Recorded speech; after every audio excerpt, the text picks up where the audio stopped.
ឥឡូវប្រហែលជាសូម្បីតែហ៊ុនសែនដកខ្លួនចេញពីនាយករដ្ឋមន្ត្រី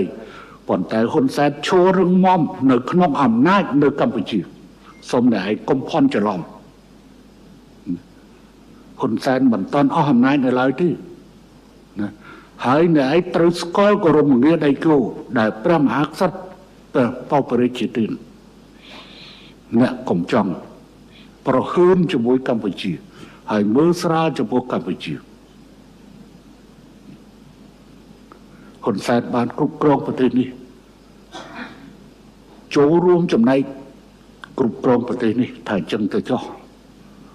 រយៈពេល47ឆ្នាំហើយអ្នកល្មមដឹងថាតើហ៊ុនសែនជាអ្នកណាពិតប្រាកដហើយចតុភ័ណ្ឌព្រំផាន់ដែលកន្លងទៅធ្លាប់មកជ្រកកោននៅកម្ពុជាទៅចូលដៃជាមួយសិទ្ធិលឹមតកុលថ្នាក់ត្រង់សម្ដីបន្តិចអាក្មួយអាប្អូន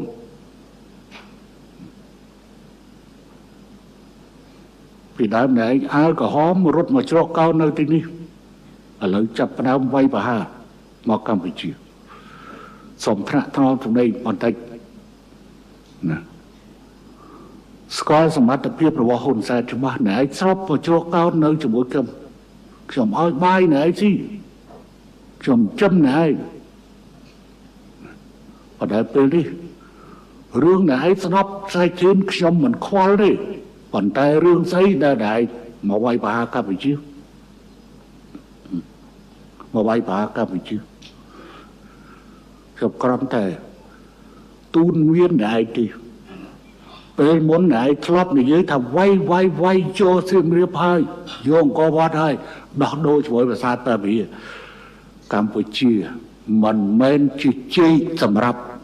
ងាយស្រួលទទួលទានទេណែឯងមើលកម្ពុជាខុសហើយភ័ន្តច្រឡំ